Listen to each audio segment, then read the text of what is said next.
Tonight, for your listening pleasure, Lucky Paper Radio is thrilled to present the colors of the Vintage Cube band.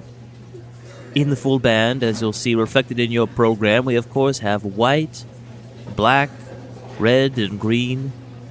And tonight, special soloist, blue.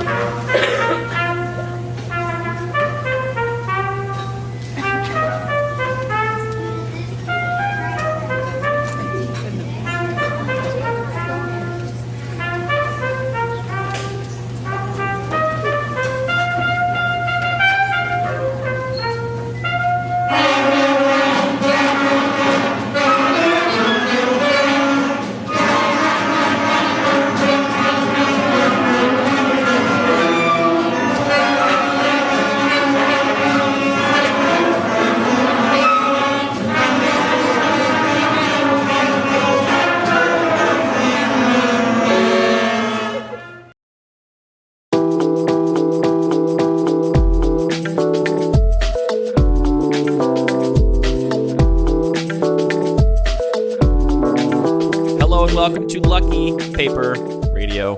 I'm your host, Andy. I'm here with my co-host, Anthony, proprietor of Baltimore City's finest ramen restaurant, Maddox. Are you serious about that? I'm dead serious. I cannot name a bowl of ramen I've had from a ramen establishment in Baltimore that was better than the ramen you made on Friday night. Now, I will accept that tremendous compliment. It is a compliment. There's two factors to this. One factor is the delicious, incredible ramen that you made. Mm-hmm. Yep. Another factor focus on that one. Is the dearth of good ramen restaurants in Baltimore City. Yeah, we really need to fix that. So if you're looking to open a ramen restaurant and don't have a city in mind, consider Baltimore. Or a good Szechuan restaurant, a good authentic Chinese restaurant would be great. That would be. I love the city. Soup dumplings are not available here. Absolutely not. It's a very sad thing. Anthony and I would definitely be patrons of your restaurant, as would many of our of the players in our play group, I think. I think we could definitely give a place some business if they were to make some ramen or soup dumplings. Ooh, yeah. Ramen and soup dumpling and magic. Great combo.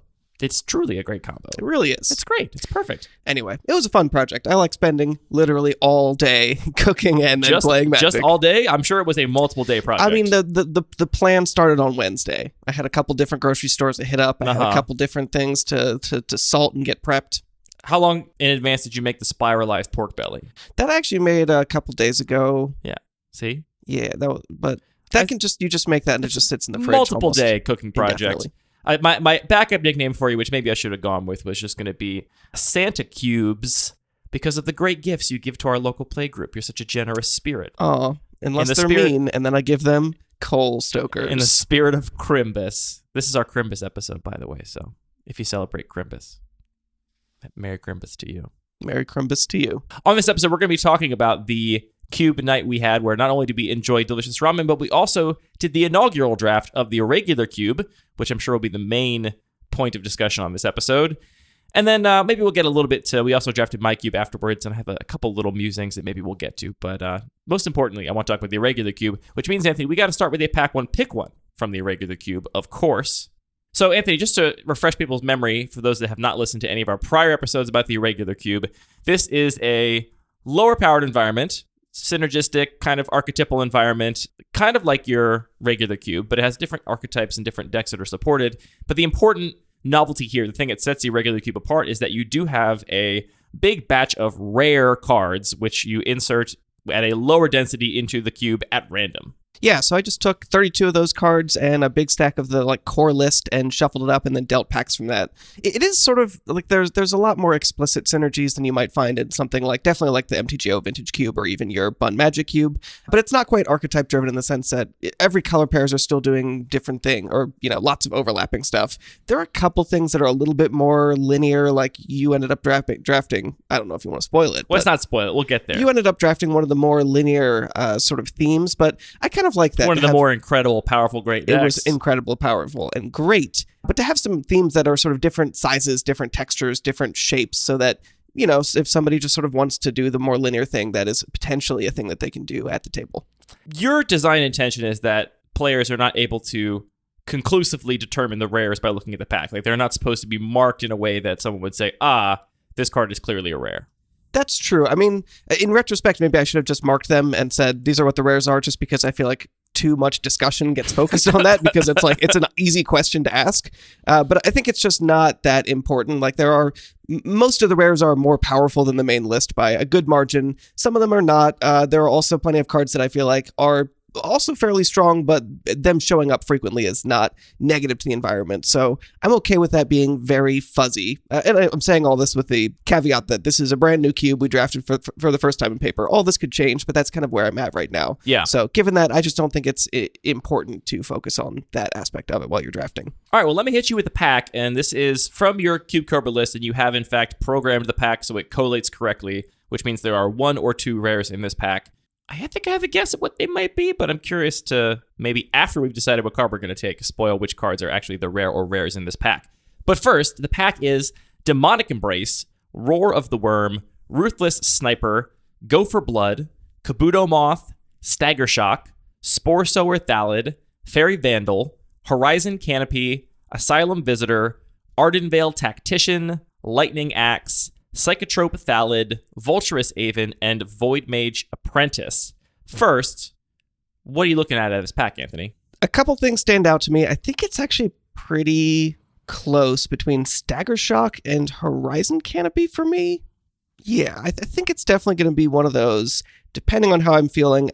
If I'm playing with our local group, I know our players often undervalue red, so I might just start with the Stagger Shock. Is that true? I get that feeling sometimes. I don't think that's true necessarily, but I don't know. It's weird. It's so weird that we play, so much Magic with a similar-ish group of people, and I feel like we often have different perceptions of even how those people value our environments, and I'm sure that's not even accurate to what they actually think in their heads, right? But I'm sure not. I feel like there are a couple people that are kind of always somewhat forcing red. They were not at this table. One of them was. I think it's also worth mentioning Ardenvale Tactician is quite strong. Roar of the Worm and Psychotrope Thallid are 2 of the more sort of narrow synergistic cards, so those are appealing, but I definitely am more likely to start with a much more flexible card like Stagger Shock. All right, so I'm looking at kind of a different batch of cards. There's some overlap, a little Venn diagram here. The 4 cards that jump out at me as being a bit better than the rest of the pack are Stagger Shock, like you mentioned, but then Demonic Embrace, Roar of the Worm, and I'm going to throw Lightning Axe in there too. So just to read the rules of these cards, Stagger Shock is 2 in a red. It's an instant. It deals 2 damage to target creature or player, and it has Rebound, so 4 damage divided across 2 targets because you can't do the 4 damage in the same turn. Roar of the Worm is 6 and a green for a sorcery that makes a 6/6 green worm token with trample. No, it doesn't have trample. This card is so much worse than Honored Hydra. It really is. I'm taking this off the list. I changed my mind about that. Not even on the list for me anymore. I'm going to not even read the rest of the text. Demonic Embrace is 1 black for an enchantment aura. It's an enchant creature. Enchanted creature gets +3/+1, has flying. It is a demon in addition to its other types. And you may cast Demonic Embrace from your graveyard by paying 3 life and discarding a card in addition to paying its other costs. Lightning Axe, red for an instant. It deals 5 damage to target creature, and as an additional cost to play Lightning Axe, either discard a card or pay 5. And you also mentioned Horizon Canopy, which is the green-white Horizon land, the one that the cycle is named after. I think those are reasonable choices. I mean, Demonic Embrace is definitely extremely powerful. It can be very hard to deal with. It's a card that I just like mechanically because it's not just... It does have a real cost. In order to regrow it from the graveyard, you need to discard a card. So it's not just infinite card advantage that your opponent can't deal with. And in this context, I'm hoping there is some overlap with some of the other Madness cards, which same is true for Lightning Axe as well. So I definitely see those are reasonable picks, and I have no idea which of us is correct. Yeah, I don't either. I agree that Stagger Shock is up there. Lightning Axe, I think, is better than most people think. If you have any reason to discard cards, I think it goes way, way, way, way, way up. Like, I'm surprised that more cubes that play Reanimator strategies don't just include this, even at the highest power levels, because it's a great card. I mean, oftentimes you're happy to 2-for-1 yourself to remove a thing you have to remove right now, right? In response to some aura or like a big equipment or something. Sometimes you just got to get rid of something in a specific moment, and you're happy to 2-for-1 yourself to do it.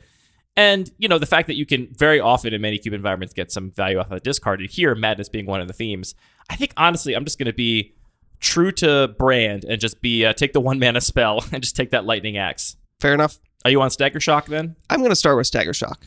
Now, can I guess what the rare or rares might be in this pack? You can. All right, I do think that Demonic Embrace is probably a rare. And maybe we should clarify, the things that are rare are not actually printed at rare. So there are Correct, multiple yeah. rares in the pack, but they're in the core list. And I'm going to guess there's actually only one. I don't think any of these other cards have rare vibes to me. You are correct, and unfortunately, part of the way the Cube Cobra draft is structured, it's always going to be the first 2 cards. Oh, okay. Well, good to know. Good to know. All right, so Demonic Embrace was our rare, but not enough to get either of us to pick it over some efficient removal in both cases. Different kinds of efficient removal, but efficient removal nonetheless. Thank you, Anthony, for sending in your cube to be drafted on Lucky Paper Radio. If you want to have your cube drafted on Lucky Paper Radio, we can do a pack one, pick one of your environment as well. Just send your cube list to mail@luckypaper.co with your name and pronouns. Maybe we'll do it on the show. Where do you want to start with a recap of our first draft of the Irregular Cube? That's a great question. If you have no other thoughts, I would propose we just start with recounting the actual experience itself, because starting with the actual just draft, there was a lot of table talk, and I think a lot of opinions were being expressed even as early as like pack 2 of the draft. I would say as early as pick 2. Yeah, people, I mean, so I didn't look too closely at the list before playing it. We've talked about the cube. I knew some of the themes, but I didn't study the list ahead of time, partially because I think it's kind of fun to get the opportunity to draft a cube that you don't know anything about. And given that I draft most cubes in our playgroup multiple times, I only get one shot at that, right? So I might as well make it as pure as I possibly can. So I got a pick 3 Gitrog monster, which I assume has to be a rare here, right? Yeah, and that was actually, I was 2 seats away from you. So my pack 1 had the Gitrog monster and Krenko 10th Street Kingpin and Ariel, I believe is her name, the Black-White Knight from Dominaria. I don't know what Sal took, because both the Black-White Knight and the Gitrog monster were still in the pack when it got to me, so there must have been something else pretty good in there, but it seemed like a good pack, and the Gitrog monster seemed like a pretty strong power outlier. So I had taken Slimefoot pack 1, pick 2, which I actually thought was a rare just because it seems really powerful and kind of above the baseline you had set for the environment, but it is a gold card, so it makes sense. And I didn't realize at the time, actually, when I took Slimefoot, that Thalids and Saprolings was like an entire theme that was a whole deck. So after I took Slimefoot into Gitrog monster, I was kind of just on the green-black train. And very early on, people were expressing that the draft was weird. People felt weird about the draft, and a lot of people felt like they were screwing up and doing a bad job. Really early, like you said. Yes, very early, which is earlier than I would think you could possibly make that kind of assessment. I don't know why this happened exactly. People seemed like they were a little spicy, honestly.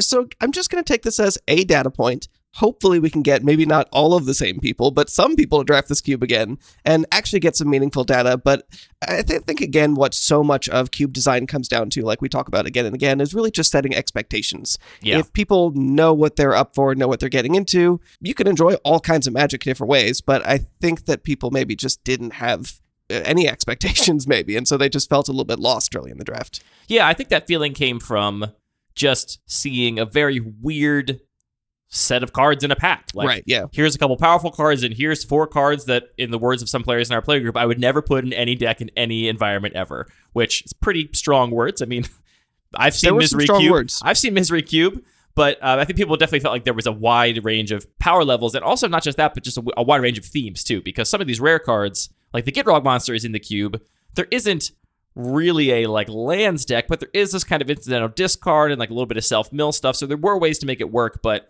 again, similar to your philosophy with the regular cube, there wasn't like an all-in committal green-black self-mill lands deck. And so I got the Gitrog monster and played it in what ended up being a Saproling deck, which I could see that kind of being a little drawing for some people that think they don't know what they're in for, to your point, like expectations-wise. And I think that's maybe a big part of it, something that I should, both reflect on what my design goals are here more and then set those expectations more clearly. But a big part that makes this different from my regular cube is in that cube, I think there's sort of been this continuous progression of making it more and more like what's the way to phrase it? Like narrowing the power level and cutting out a lot of the power outliers. Just and like a piece of glass in the sea. Just sort of worn sanding down, off all the rough edges. And, this theme feels a little bit too prominent. Let's tone that down. And this particular card comes up and dominates drafts too much. So I I kind of miss a lot of the cards that went into there. It's like the very original list of my regular cube. It included some wild stuff. There were a couple conspiracies and some like weird combos, and all that's kind of been cut. And as we've been playing it more and more over the last couple of years, I'm like, well, I do enjoy playing with those sometimes. That's a sometimes food. And so I would like to be able to capture that spirit. And so a big part of the way I have approached this cube, and it was sort of coincidental that this idea of talking about rarity and this idea of just sort of doing a sort of second iteration of that sort of design philosophy built around different mechanics all kind of came together to me also thinking, I kind of want to celebrate the sort of weirdness and wackiness in the way that all these sort of like outlier cards in every sense, even just in the illustration style and the borders, and some things are foil. I'm definitely feeling much freer to sort of capture a lot of that nostalgia and breadth of what the game has to offer. And so maybe I do need to just sort of recontextualize it to players as this is like Mystery Booster. It's going to be all kinds of wild, wacky stuff. There's going to be cards to different power levels. Do your best. How much of that do you think is actually just the name of the cube? It strikes me that your other two non-regular cube paper cubes, which are the Turbo Cube and the Mono Black Cube, their names pretty much, it does what it says on the tin, right? Like, You're drafting the Mono Black Cube, you should expect Mono Black cards and all the things that come with that. And the Turbo Cube, takes a little bit of explanation for sure, given the dramatic rules modification, but it's kind of very clearly advertising itself. The Irregular Cube is a bit of a mystery. What's irregular about this cube? I don't get it, Do you have a better name suggestion? I don't have a better name suggestion. I wonder if that's part of it, because I know that people don't do their homework for the most part. Oh, of course not. People just show up and draft. As a cube designer, I shouldn't expect them to. Exactly. Right. Yeah. Not everyone's like you, where the first tip for playing a cube is read the cube description.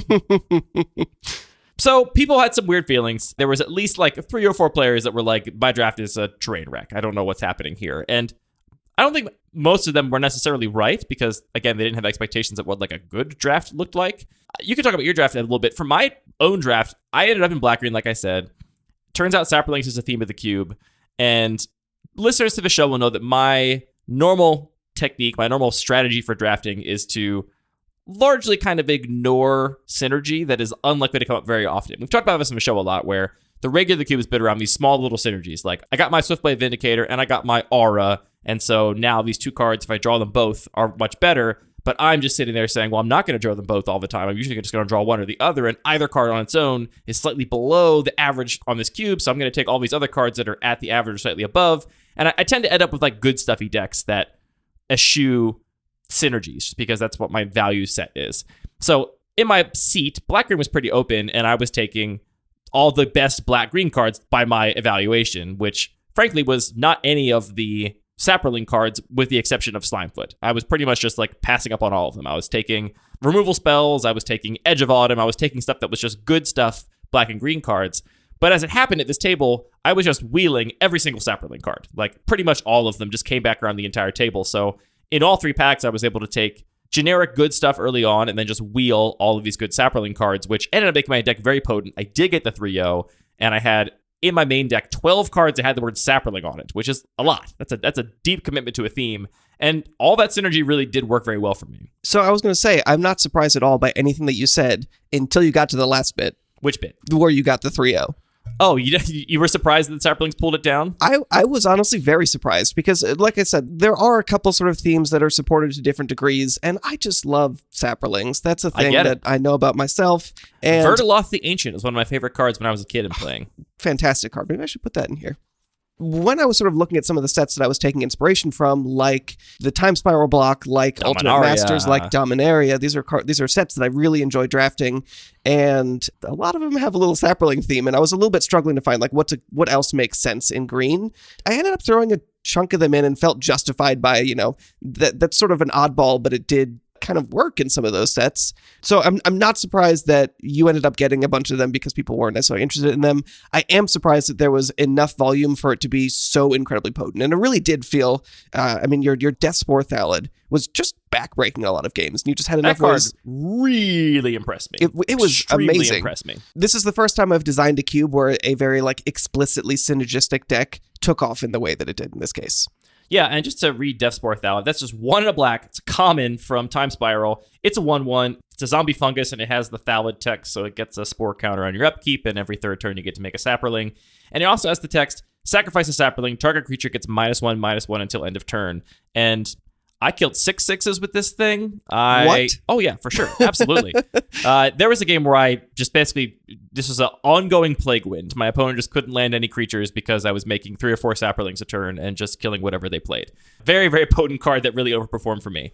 The deck really worked. I think I said the night of that it's not normally the kind of Magic I enjoy. And what did you just say right now when you're reaching for that deck? My beloved, beautiful deck that I love and want to give kisses to. I mean, it's fun to win. We all know this. Uh-huh. And really, it's like one of my opponents, I think, put it very eloquently, where they said, it's like I'm playing a chaos draft deck and you're playing a pretty good commander deck. And that is what my deck felt like. All the cards in it were pretty much all the cards. I mean, very few exceptions were basically pointed towards this goal of just making a bunch of Saprolings. And frankly, just going to the long game and hoping for a board stall, because in a board stall, I would have this engine going that my opponents couldn't possibly interact with. The key cards were Slimefoot. Slimefoot was huge. It was my win condition in a lot of matches where it was just, I'm going to make a million Saprolings and eventually I'll attack. And no matter how many you can block, you're still going to lose life anyway. And Slimefoot's just going to take the game away for me. So I'll call that a success. Slimefoot has never performed. It actually came out of my regular cube for a while and then went back in because I think the power level has come down a bit, but it's still pretty middling there. And you have no Saproling theme there There's whatsoever. Not much. There's a couple incidental, but yeah, it's not supported in the same way. Yeah. The other all-stars in my deck were Spore Sower Thallid. That's a 4-mana 4/4 that just doubles the number of fungus counters all of your Thalids get, which ended up being really key to making lots of Saprolings every single turn. That's amazing. And then I did have one very key rare in my deck, which was Sprout Swarm. And we can talk a little bit about this card because it was a bit of a groaner for my opponents. I gotta say, I mean, it was good. I'm not gonna say Sprout Swarm wasn't good. And obviously, I had the ideal deck for it because not only was I making a bunch of small creatures, but I had all other kinds of things to do with my Saproling tokens. They were much more valuable to me than just 1/1s. I was ramping with Utopia Mycon. I was wiping my opponent's board with Deathspore Thallid. All that said, I don't think there were any games that I won only because I had Sprout Swarm. It was yeah, okay, I make Saprolings with Sprout Swarm. It's slightly more efficient most of the time than making Saprolings with Slimefoot's ability or whatever. But I don't think it was at all key to the deck, and I don't think it's the reason I won. I think you could have swapped that out for any other cheap Saproling maker, and it would have been pretty much the same deck. Interesting. Yeah, I mean, there's an interesting question sort of baked into that where another big part of the conceit here, or maybe the whole conceit of this idea of rarity, is that there's some effects, there's some cards that I like to play with every once in a while. And I think Sprout Swarm is a perfect example where the card can be a lot of fun. If you want to have that Timmy moment where you're just going wide and making all the Saprolings you want and having a great time, that is fun every once in a while. But it might be fun less than I thought it was. Maybe it's more of an every 5 years, not a every 1 year kind of card. So I think maybe I do need to think a little bit more about the extreme power outliers. And I don't want there to be games necessarily that come up too often where it's your opponent has a single card that you just cannot beat. Yeah, to me, it honestly didn't feel like that. My opponents might say otherwise. They probably would. They can and have. But there were a lot of games I just didn't draw, and I still ran over my opponent in very similar fashion with my very synergistic Saproling deck.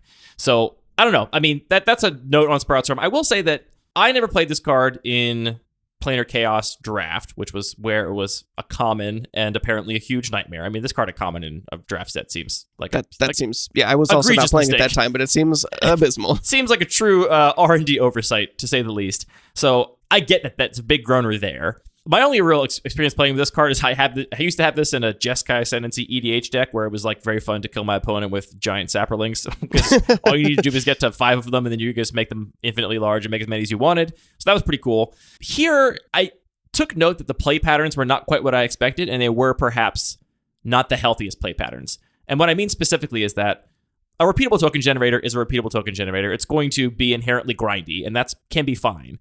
The way that Sprout Swarm specifically rewards you for having more creatures, the rate at which you get more creatures increases the more creatures you have, right? Because if you have 5 mana or creatures to tap for Convoke, you get to make 1 Saproling every single turn.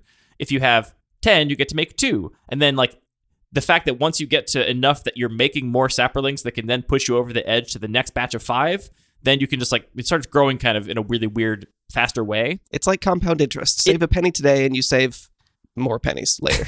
It is, and what that meant was there were tons of board states where I was well, I'm really favored. I'm ahead on board. I've already got 8 Saprolings. I could probably just start attacking and killing my opponent, but actually the optimal thing to do is to not do that at all. Just to sit back and keep making more Saprolings and wait to draw Slimefoot or wait to draw some other win condition just because I'm just getting so much more ahead every single turn. Like, there's nothing my opponent's going to draw that's going to... I mean, at this point, I knew my opponents didn't have, like, a pyroclasm effect or something, which would have been pretty backbreaking. But given that I knew that, it was like, I'm just supposed to sit back here behind these Saproling shields and just make as many as I possibly can, because the longer this game goes, the more favored I am to win. And even though at this turn I'm 80% to win, if I keep going, in 3 more turns, I'll be 95% to win, and I still won't have attacked my opponent. And that particular play pattern is maybe not the most healthy, because... well, that's fine from my seat.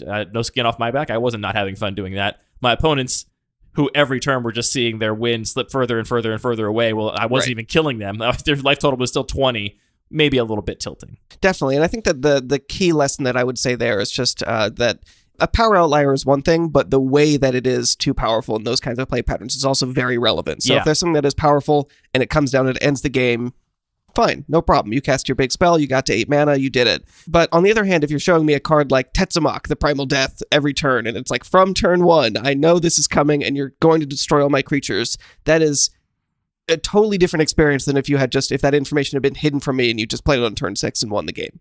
Right? Yes. So very different emotional experience, which is what a game is. Absolutely. Yeah. So hidden information is valuable. Going to have a critical look through some of those rares and think specifically about what are the kinds of power outliers that are, both difficult to answer, but also really prolong the game in a way that feels very negative for your opponents.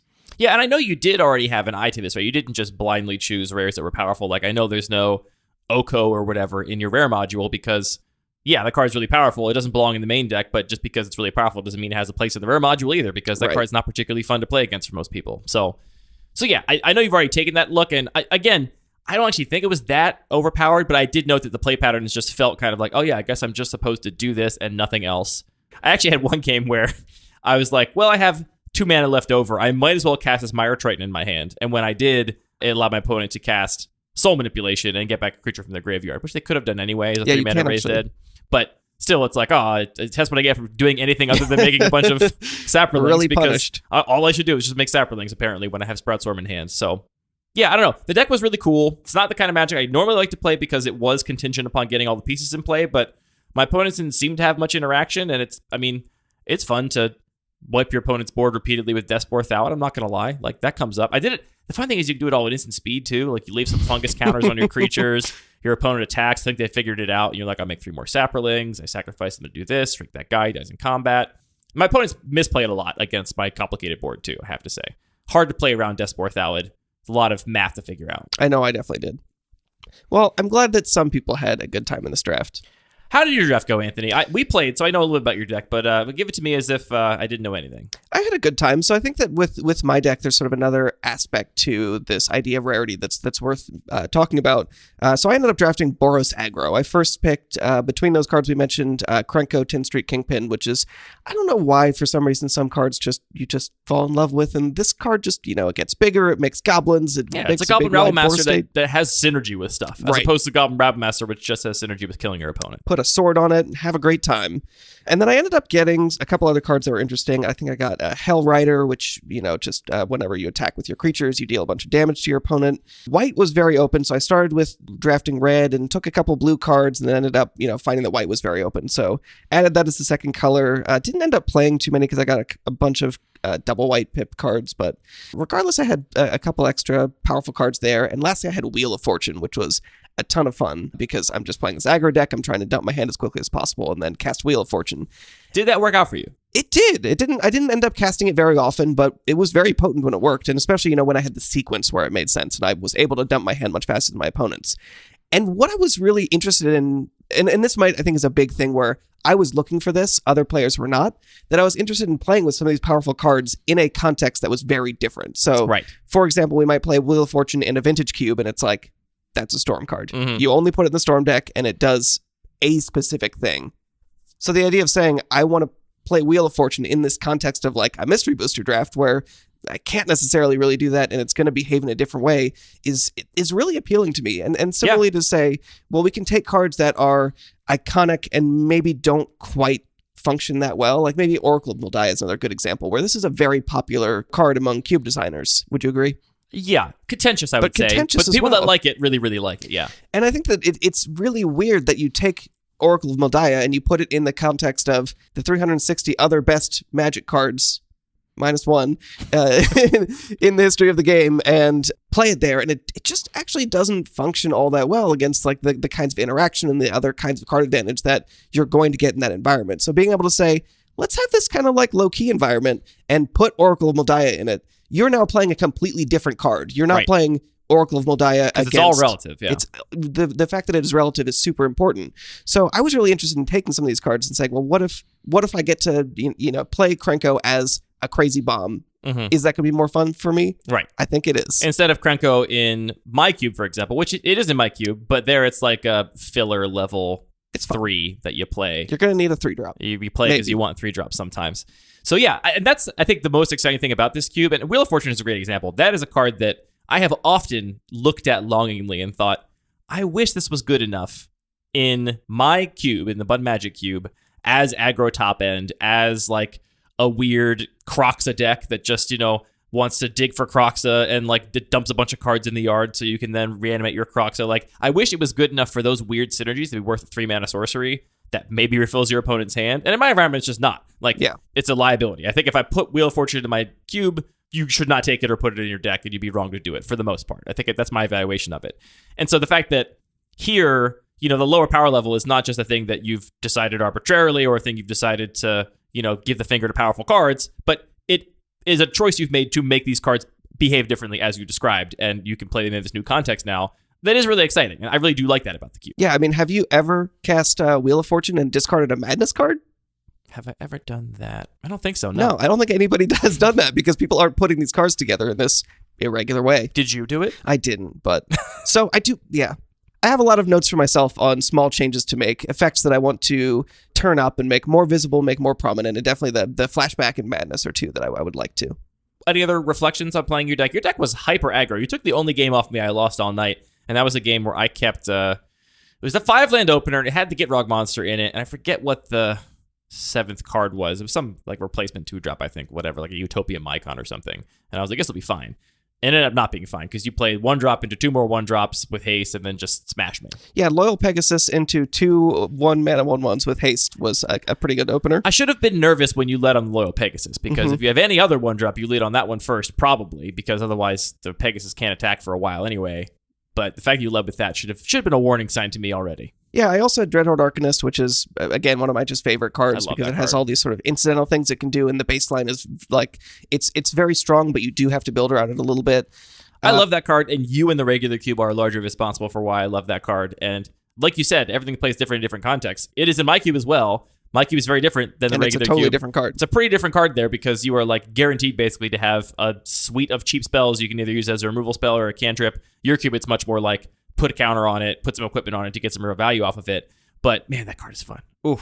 I would say maybe the biggest lesson I learned, and this is just a personal lesson, I really need to work more on my mulligan game. It's maybe unfair to you to say I lost that third game because of not mulliganing, but I hate mulliganing, and I keep land heavy hands that I probably shouldn't. So especially in like specifically very proactive decks, being more willing to mulligan would I felt that temptation in really aggressive decks where it's like, well, I got a 5-land opener, but that means the rest of my deck only has 8 lands in it. Exactly. So I'm only going to draw good cards, right? And that's not a great mentality, even though it is tempting. Yeah, mulligans are really hard. It's also hard because I feel like it's one of these things where did you do it correctly? You never know. Like there's really no confirmation ever that you did it correctly or not. Like it's just constant little tiny data point that you're supposed to put into this matrix of like complicated decision points. And friend, if you mulligan and then look at the top card and say, oh, it wasn't a land, I sure mulliganed right. That's not how it works. I mean, it is in that instance, but it doesn't mean that that's not how data works. That's extrapolatable. It doesn't mean you made the right choice, even if it means that instance would have worked out well. Have you watched the Paulo Vitor Damaderosa video where he specifically talked about mulligans? I think so. It's one of the first videos he put on his YouTube channel a while ago, and I remember I was struck because I was like, all right, I'm a pretty good Magic player. And the structure of the video was, we're going to talk about a hand. Oh, right. And then every single one, I'm like, yeah, of course. And I got every single one wrong. Every single one. And they were traps. They were traps. He chose them partially because they were like traps, I guess, but I got every single one wrong. And by wrong, I mean, I disagree with Paulo Vitor Damaderosa, which means I was wrong because he's a much better Magic player. So yeah, it's a good video. We'll link it in the show notes if you haven't watched it. I guess maybe we shouldn't have spoiled it by saying that we got them all wrong because now you're going to be metagaming it to think, well, what would I think naturally? And they think the opposite. But mulliganing so hard. It really is very difficult. So overall, I would say I think this was a successful draft. If nothing else, people enjoyed dinner, I think. People definitely enjoyed dinner. I gotta say, I was a little frustrated at how some people were a little down on the environment. It's like, make your own cube, chump. Make your own cube and feed people soup to get them over to your house. I mean, I'll just take it as a data point and take it in stride as best I can. I feel like you're always going to learn the most from the first draft. And I think that goes both for, players and the designer.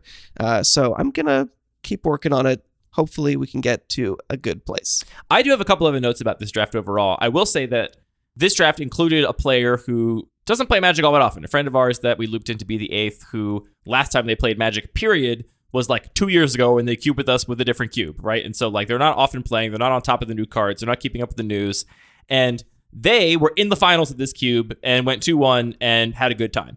And that is, to me, speaks to the success of just having a higher power level delta in the cards, increases variance, which makes it a more level playing field for players. Like, the better player is not always going to win. And in fact, one of the best players in our play group, arguably the best player in our play group, 0-3 this draft and kind of train wrecked it. That is a feature, I think, of the cube. And maybe this particular group, it was mostly our like regulars that show up to the cube drafts with a very spiky mentality. And maybe part of what they bristled against was the feeling that, oh, this is an environment where I'm not going to be heavily advantaged for being skilled and experienced with the cube. But that's not what every cube draft is. And I thought it was a great draft to have our buddy who doesn't play all that often, and because he had a really good time and got to win a bunch of games. So you're saying you do think that this is much more high variance and you are not rewarded for being experienced? I think the more power delta between the cards, the more less experienced players are advantaged for a couple of reasons. One, I think some picks become much more obvious in packs, right? Like, I think oftentimes in my cube, if you show it to like somebody who is a decent Magic player but has never played a cube like mine or, Eternal Magic, they are kind of like, I don't know, all these cards are good, I don't know what to take. Like, that comes up pretty often with new players that play my cube. This cube, like, some packs just have Sun Titan in them, and you're like, well, I'm taking Sun Titan because that card's way better than all these other cards, and that, I think, does advantage less experienced players. Huh.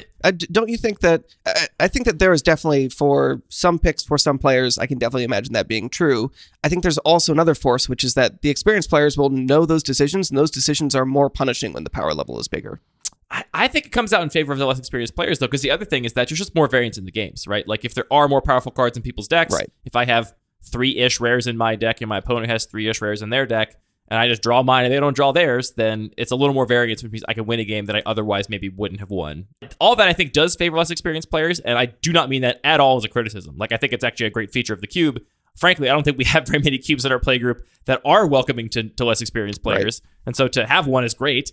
And having my buddy there that doesn't play all that much and seeing him have fun was really cool. Yeah, I mean, that is definitely a feature of that's not true, not all of them, but of the regular cube and this. I definitely want to make experiences that are fun for as wide a range of levels of experience and investment as possible. Like we've been talking about more and more, I think like Magic is fun because you get to play with people, and yeah. The more we can make a group and an environment that can welcome more people into it, it's just going to be better for us overall. Yeah, and in comparison, that same player then drafted my cube and 0-3 train wrecked and had no fun. I can tell you from experience, they were like, that was not fun for me, too hard, too many cards, like I did not like that. So we're 1-1.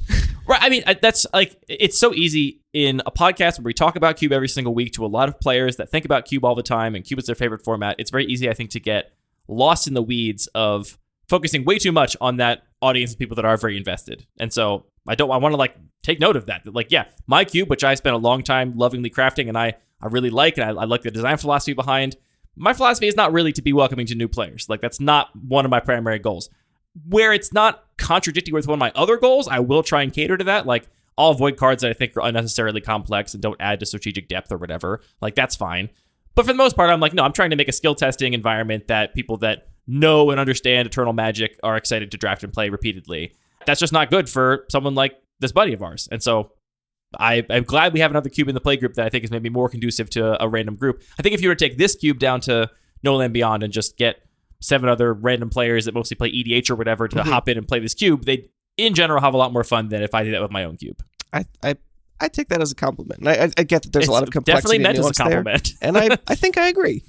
So I will actually say one more thing that I forgot to mention that I thought was interesting, sort of when you're talking about your draft strategy, the fact that I was surprised that this like very synergistic draft strategy actually worked in this context. I actually would have expected exactly the strategy that said skilled player that did not do a great job and have a great time. The 5-color good stuff pile. The 5-color good stuff pile. He took lands extremely highly, I think, to the point where other people were like, "Where's all the land? Did you put lands in this cube?" Mm-hmm. And then I'm not really sure what happened. Like I would, and I think that love this a draft is log. Love to see a draft log. This is a success because that would be what I'm most concerned about with this introduction of rarity is that it would be really easy to just take all the fixing and the power outliers and just win. So I definitely kept that in mind, and that's part of the reason why there are a couple more linear, highly synergistic strategies, as well as some fairly aggressive strategies to sort of provide a force against that. And it seemed like, if anything, maybe I overshot a little bit. Obviously, we're just talking about a single data point, but yeah, it's really hard to make any broad, accurate statements about the environment from just one draft. But potentially, if anything, I'd be much happier overshooting in that aspect than undershooting. Yeah, I mean, that deck did not really function. I played against this player and like I didn't know what was in their hand, but they died before they cast most of their cards, and they had fine mana. I don't know what's in your hand, and I never found out.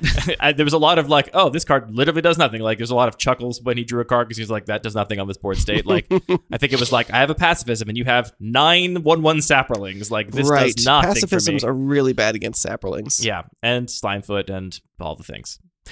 So yeah, I don't know what it was, but those cards did not seem to do anything against my deck. So that strategy did not come together. And I agree, I would have been a little wary of the take the lands and power outliers thing, but I think partially you have leaned enough into power outliers that require some kind of commitment, right? Right. Like what's another big... I was about to say, what's the Wheel of Fortune Get Rog deck? But then I was like, wait, that's awesome. That's great. Yeah, I want to do that. Cool. But yeah, a lot of the power outliers just can't be combined in ways that make sense. And this is one of the pieces of advice I give to people that are having problems with 5-color good stuff in their own cube. Problems, of course, being subjective. They don't like it showing up as much as it's being successful. Is like, you can include powerful gold cards. You can include power outliers. Just make it so you can't just put all of them in a deck and it just works, right? And I think that is oftentimes at odds with the very common goal of cube designers of making all the cards very flexible, like very high floor. They're good in many, many contexts. And if you have all your cards like that, and you have a bunch of fixing, and you don't have proactive aggro strategies, then yeah, you just take all the best cards in all the colors and all the fixing lands, put them in a deck, and it's just going to function because there's nothing pushing against that. But here, the rares might just be unique enough that, you know, your Sprout Swarm Echo of Eons deck is not a thing. Like, that is nothing. So you have to do something with one of those cards that's more committal. One other detail that I forgot about until now. So this is also distinct from, honestly, the way I enjoy Magic most of the time, and definitely very distinct from regular Cube, where there are some 2-card combos here. And again, I was sort of thinking about, you know, what is fun and exciting about drafting like a mystery booster or a master set. And part of it is the like, oh, I drafted a 2-card combo. Right, and like Ultimate Masters had Dark Depths and Thespian Stage in it, and Daryl did it to me. Daryl did it. It was pre-release, very rude. And it was rude. And it's very different. So I think this is related to the variance that you're talking about. And I think that is definitely true, where it's not like you're playing a combo deck in Constructed or even a combo deck in, the Vintage Cube, where you have multiple different pieces that interact and overlap. Right. And also, you know, the cantrips and card draw and interaction to back it up. It's just like, oh, I have these 2 cards in my deck. I guess maybe I'll get there every once in a while. But for some players, that was fun and exciting. Somebody had the Vesuvian Shapeshifter Brine Elemental combo, and they only did it once, but they sure had a smile on their face. The Pickles combo showed up. I opened on my pack 2 both Punishing Fire and Grove of the Burn Willows. That's punishing. I was in black-green, and there was nothing in that pack for my deck at all, except for a Sapling, which I'm sure I wheeled. But so I was like, all right, well, I'm taking one of these and hoping to wheel the other, and then I'll just play Jund. I'll do it because this combo's good enough. And I agonized over it. I ended up taking Punishing Fire because I was like, this is just a pretty good burn spell in this environment with paltry and like hard to come by removal. I was like, any red player will just take this card no matter what. And I thought maybe the Grove would come around if nobody was playing exactly red-green, but it got soaked up by somebody playing the lands deck. Mm-hmm. The fact that Pickles showed up, I think, is a great success. Honestly, we got to mention that somebody also just drafted a Storm deck. And oh, yeah. From what I heard... I mean, the diversity of these decks, I think, was really rewarding to see. A big check in the pro column, I think, was the diversity of these decks. I hear the Storm deck didn't really work out, but the list looked okay. Like, there could just be variance there that made the Storm deck not work out. I will say it was a bit of a bummer. Like, Grape Shot got opened at the table. This player had to take something else, or by their own evaluation, had to take something else other than the Grape Shot and hope to wheel it. And they should have probably, because it's not a great card, but they didn't wheel it. Someone else took it. I feel like there could have been a Storm deck at that table that could have been quite successful. And just by the way the draft broke down, it was a little bit missing a piece or two. But they did it. They tried to do it. And that to me is exciting. The fact that this table had a dedicated Saproling Commander deck, Storm, Brian Elemental combo. You were a Hypro aggro deck. There was a 5-color good stuff deck, and then a couple other more good stuffy decks. I love the diversity that happened there. I think if anything, maybe the goal should be to figure out some way to make these decks be closer in power level or be competing on the same axis, which is a really difficult challenge because the whole point of this cube is that Storm is not going to show up every time because you're not always going to open up Echo of Eons and Empty the Warrens. I'm assuming maybe those are the rares. Empty's not a rare, I don't think. Most Echo of Eons is a rare. Empty the Warrens and Crowstorm are also in the main list. And Grapeshot, I think. They're all in the main list. Mm-hmm. So I guess Storm is going to be a thing that shows up pretty regularly. It's just the Echo that was the key piece there. The dream for me would be sort of... and you took their Wheel of Fortune to put in your aggro deck. I was delighted to do that, though.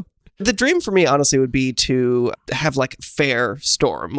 You're not going to storm off and just kill your opponent in one shot, but the idea that you're just going to put Crowstorm in your deck that has very high spell density and you're going to find a way to line it up to get it, above rate, which is the hardest thing you can do as a cube designer, I'm confident. Have you played that dual deck with all the Fathom Seers in it? Oh, the Fathom Seers.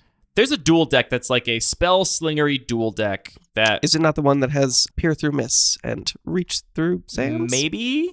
I did play those, and I think it was sort of Stormy because it also had a bunch of Rift Bolts. Yes, it has Rift Bolts for sure. Speed versus Cunning. Speed versus Cunning. Yeah, so the dual deck Speed versus Cunning... Was it Josh that had those? I think I had those, actually. Did you have those? Yeah, They sleeved up somewhere upstairs? We've played this before. And I think they've been sacrificed to the collection because I think that this Empty the Warrens is from that deck. Well, there you go.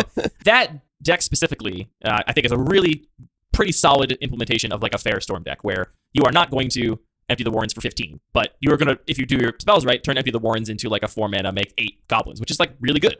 A 4 Storm count Empty the Warrens is really powerful in a regular dual decky retail limited environment. Maybe look to that for other stuff that you could possibly use to support that Storm deck because I think it's possible.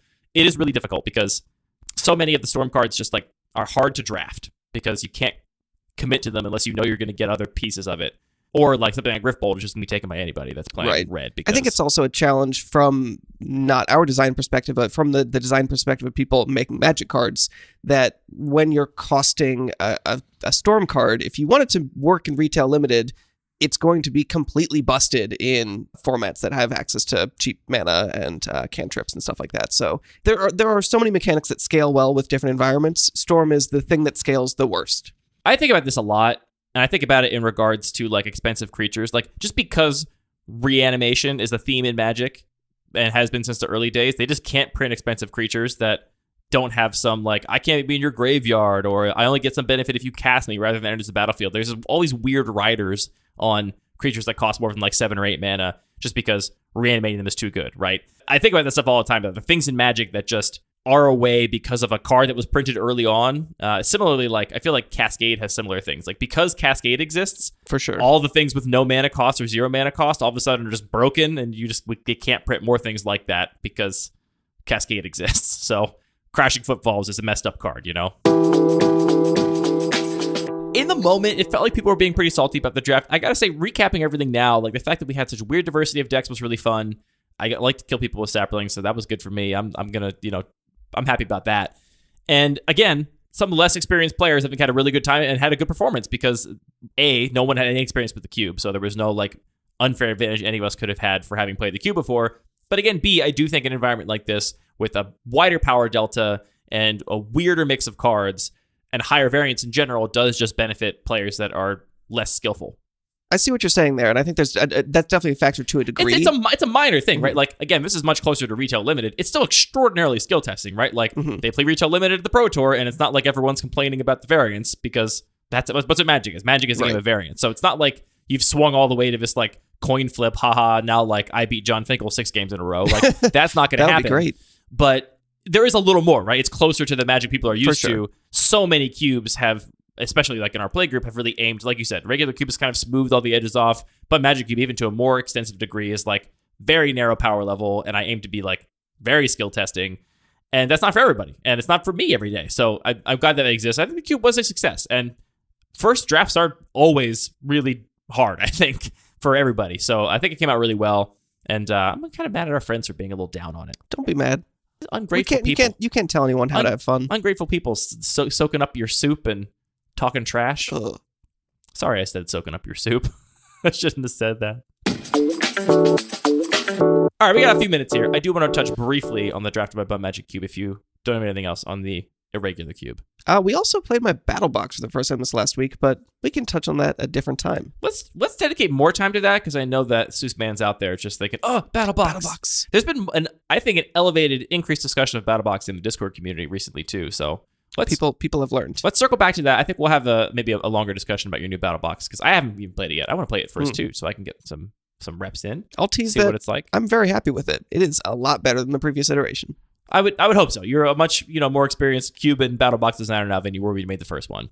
Reveling in victory. That's brag. Drowning in defeat. That's beads. I'll tell you all about it on Brags and Bad Beats. All right, so a quick couple observations on Draft by Bum Magic Cube. The first thing I already said, which is that a poor, inexperienced player really struggled. Oh, no.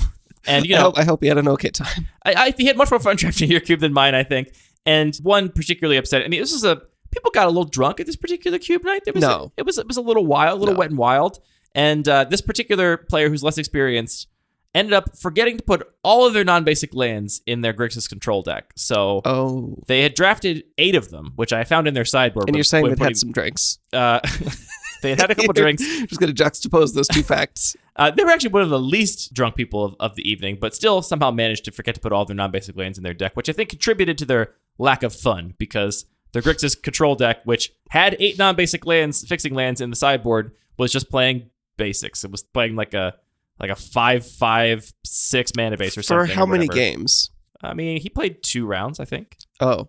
This wasn't like game 1. Weird, I didn't draw any of these. No, he never put them in. He played 2 rounds, and I think Hillary came and then played a couple games against Sal and was like, this deck doesn't work. And then I was like, I'll put it away. And oops, look, City of Brass and 3 fetch lands and a bunch of shocks. That's good for the deck. Anyway, it was definitely... It's good that we have a control now, because I've been unsure of, is mana fixing good?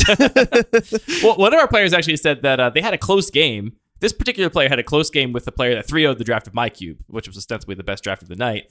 And in that particular game, the 3-0 draft was an aggro deck, and he just drew all the right mana. He drew all the basics he needed to cast all the spells on curve. And so the other player noted, like, it actually would have been worse for him if he had the mana fixing in that game, because he would have had all the mana as well, but also would have dealt damage to him because of all the fetch lands and City of Brass and stuff. So mana fixing is not good if you don't need it. The best strategy is just draw the correct basics in your all basic mana base. That's the optimal peak strategy for playing Basics Magic. are better than non-basics. That's a realization I feel like that some EDH players have at some point, is that, basic lands are pretty good. Like, you get into EDH and you're like, cool, I'm going to add all these non-basics and utility lands to my deck and all these colorless mana-producing lands that have all these other abilities. And then at some point you're like playing games and you're like, I really just want to draw forest. Untapped green source is what I want to draw. And then you realize basic lands are pretty good. I mean, let's be real. People just want to play basics in EDH because of extra planar lens. Yeah, that's part of it too. Anyway, draft went great. I drafted a deck I really, really liked.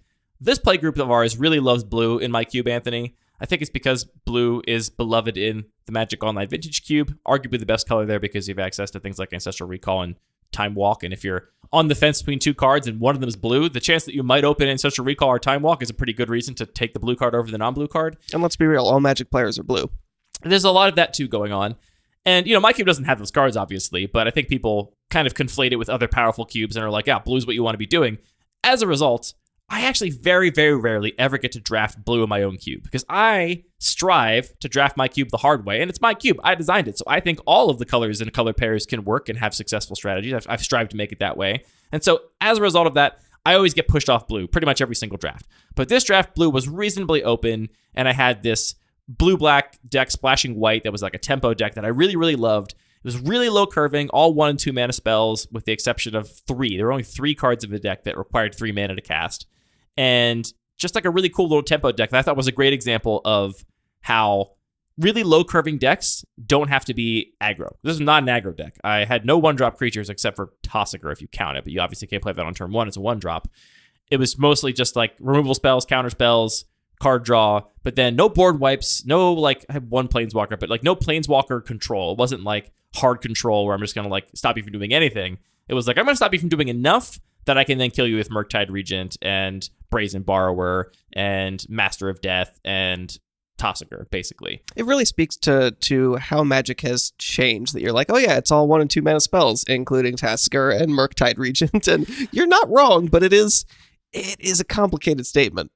It is, but that's why those cards are so great. Like, I love Murktide Regent. And it just turns out that every card you play and put into your graveyard is a Lotus Petal. Huh? Kind of. Oh, I see what you're saying, because it also makes you mana later on. I see. I bet I pick up what you're putting down. I love Murktide Regent a lot. I think, spoiler alert, I'll talk a little bit about Murktide Regent next week as well, but it has really turned me on to delve threats in general in these style of decks. And there's a couple things I really like about it. One is obviously that you get like a big beefy creature. And my initial read, like day one spoiler of Murktide Regent, was like, yeah, it's a big creature, but like it doesn't do anything else. It's not like fun and cool. It doesn't have any cool abilities. But it turns out that just being a big flying dragon is flying's a very cool ability. Well, it is. It's in the context of a deck that has a bunch of like cheap selection and cantrips and removal and like interaction. Having just a big flyer that you can play very cheaply ends up creating very cool games, like very fun and interesting games, even though the card itself in isolation is just a big beef boy. But here's the other thing about the Murktide Regents and Tosigurs of the world. And Tosigur I only added because of how much I loved Murktide Regent. I was like, wait, this is awesome. I love playing with this card. What's the next best delve spell I can add? And I ended up settling on Tosigur. But the reason these cards are great to me as well is because it's like, you want to play them cheaply, obviously. You want to get them in play for 2 mana or whatever, which means you're not playing them early in the game, which means that this threat and also all of your other cards, all of your cantrips, your card selection, your removal, your counter spells, have like a cohesive strategy, which is that for the first turns of the game, I am just going to be casting these cheap spells because every cheap spell I cast makes it better to cast Murktide Regent later, right? So even if Murktide Regent's in my opening hand and I play some fetch lands and I could theoretically cast it on like turn 3 as like a 5/5 or something, I'm just not going to, because what I'm going to do is instead hold up more counter spells, hold up more removal spells until I've got 4 lands in play and 5 spells in my graveyard so I can play Murktide Regent and hold up a counter spell. And the fact that it kind of like leads you to that play pattern naturally, that's like the thing you should be doing, is like spend all your cheap spells early, don't ever tap out, like leave your interaction up, and only when you have 5 spells in the yard and you have a spell to protect Murktide Regent, that's when you get to play it, was very, very cool. The only Planeswalker I had in the deck was Liliana the Last Hope, and I did use that to buy back Murktide Regent once, which was very fun. You don't think about Liliana the Last Hope getting back your Murktide Regent, but that happened. That was cool. I liked it. Bin some more spells with the minus ability to that actually fits pretty well. It does. It works really well. It's kind of a cool little synergy. The last thing I want to say about this deck is that I have seen people before on the Discord or on Reddit argue that you shouldn't put more than like 1 or 2 delve spells in your deck because it's so bad when you draw both. You can't draw both Treasure Cruise and Dig Through Time because you're not going to be able to cast one of them because you delved away your whole yard already for the other one. And I just want to say that in this deck, I had Tosigur, I had Murktide Regent, I also had Dig Through Time. And there was one game where on my opponent's end step, I cast Dig Through Time. I drew Tosigur and Murktide Regent off the Dig Through Time. On the next turn, I cast Murktide Regent. But you already used all your Lotus Petals. On the next turn, I cast Murktide Regent, exiling the full 5 spells, so making it an 8/8 for 2 mana, which I had left over even after my Dig Through Time. And then I had enough mana to cast the Tosigur that turn, but I chose not to. I chose to hold up Vendilion Click and some counter spells. And then what I did the turn after that is play Tosigur again, exiling 3 more spells, making the Murktide Regent at 11/11 because of its static ability, and then just bashing face. So I played all 3 of these cards on subsequent turns back to back, always had things to delve away. Your mileage may vary. This deck, again, had a fair number of fetch lands, a lot of cheap spells. My cube in general has a lot of fetch lands and cheap spells. It's designed to make these cards good, but I would definitely rebut any dogmatic instructions that say you shouldn't play these delve cards alongside each other. I would have put Treasure Cruise in this deck as well. I would have played all 4 of those cards, been very happy with it. I think that there's a couple factors. Obviously, all of those delve spells are being fueled by the same sort of enablers, right? You want all your brainstorms and your opts and your other cantrips to fuel them, so they're all getting rewarded for that, right? Mm-hmm. And if you're playing the game where you have only 1 delve spell and you don't draw it, you're not really being rewarded at all. So actually having enough payoffs makes a lot of sense. Additionally, all those cards are incredibly powerful, and a lot of them will fuel your graveyard again, and you're going to draw 3 cards, and that's going to put a bunch of cards back in your graveyard somewhere down the line, probably not too long. So I see how that definitely can make sense. Obviously, like, yes, there is a negative synergy, right? But I think it's easy to overstate it when they also do have some positive synergy. Right. You also don't have to, like, in that example I gave, I didn't delve away the full 6 or 7 cards for dig through time. I had a couple extra mana laying around. I think I paid 4 or 5 mana and then delved away the excess because I just had extra mana. I didn't have to counter something that turn. I held up counter magic, didn't need to use it, and then use the dig through time. So like, yeah, you don't have to delve away fully. You get to have the flexibility of using those cards however you want, which is what makes them cool and great and fun to play with. So delve card's good. Cool and great. The last point about this deck, it's a very small one. We've talked about Portent on the show before. Portent was on my list of underrated, underplayed cube cards because its Brethren and Ponder and Preordain are among the most beloved, widely played cube cards, and Portent has this lowly 1% or whatever on Cube Core of people playing it. And in our own playgroup, people think Portent is still bad. Like, I was trying to make some cuts from my list. I ended up cutting a cantrip, which I almost never do, but I had enough. I ended up cutting Sleight of Hand from this deck, and somebody was telling me, oh, you should cut Portent instead. And I was like, no way. Portent is like the best cantrip I have in this pool, basically. And I got to bear that out in a game where it was a grindy game. I was playing against a like mid-range value opponent who basically like every single one of their cards I had to answer. They were all powerful cards, but their deck was a little slow and clunky, and so I had time to get set up and find my answers for it. We're going into this long game. I was ahead on board. I was going to win in a couple turns by attacking with my Murktide Regent. And what ended up happening is I drew Portent off the top and Portented targeting them, which you can do, and they just scooped out of sadness. They were like, I need to find an answer, and I'm not going to now because you Portented me, and so I scoop. So it won me the game single-handedly. That took a real dark turn at the end there. I love this because I created sadness. Well, the thing is, like, for all they knew, I saw all 3 cards on top were all answers for the board state, but they were like, no, I'm not even gonna. I refuse to sit here and draw whatever you left on top of my library. It's too demoralizing. I would never scoop there. I'm looking at the card. I always go to my draw step before scooping. It was a land, and then under it was an Explorer. And then under that was a Briarbridge Tracker, which was not going to help against the dragon. Anyway, they were dead anyway, so I mean, the Portent didn't really matter is what it comes down to. That's the ultimate, like, mega brain. It's just exactly like Brainstorm. They were Portent locked. Don't you start this. All right. Now we're going to wrap it up there. That is it for this episode of Lucky Paper Radio. Happy Crimbus if you celebrate Crimbus. This will be our last episode before that, so enjoy. All the music on our show is produced by DJ James Nasty, a local DJ in the Baltimore, D.C. area. If you're ever in a club and you see DJ James Nasty, go say hi for us. All the Magic cards are produced by Wizards of the Coast. This podcast is produced by playing Magic with our friends, thinking really hard about the Magic we played, and then talking into microphones about it. Thank you, Anthony, for making us some great ramen so we could play some great Cube and talk about it on air. So we did have some requests for recipes, but the challenge is that's not like a recipe, it's like 8 recipes. Is there any little component that you think is interesting and useful to people? Well, you know my favorite part of my favorite part is the pork. The pork is great. Pork is great. The pickled mushrooms are one of my favorite parts of your ramen. See some past episode right, for recipe for pickled mushrooms. We've already given pickled recipes repeatedly. Maybe you should talk a little bit about your like stock making approach. That's a very flexible thing people will maybe apply to other recipes. So I think my stock making is a little bit overwrought. I would like to do some it's always just a challenge of like, do I want to do the work of doing this multiple ways in order to make it easier for myself in the future potentially? And I haven't yet. I'm just doing it in complicated ways. So here's my plan. Have had 3 chickens and have 3 chicken carcasses in your freezer. That's the first step. I think this is a great way to it's a great way to kill some chickens. If you eat chicken, if you're a not vegetarian, buying whole chickens and breaking them down, it takes a little bit of practice, but then it goes pretty fast, and then you can make delicious soup from them.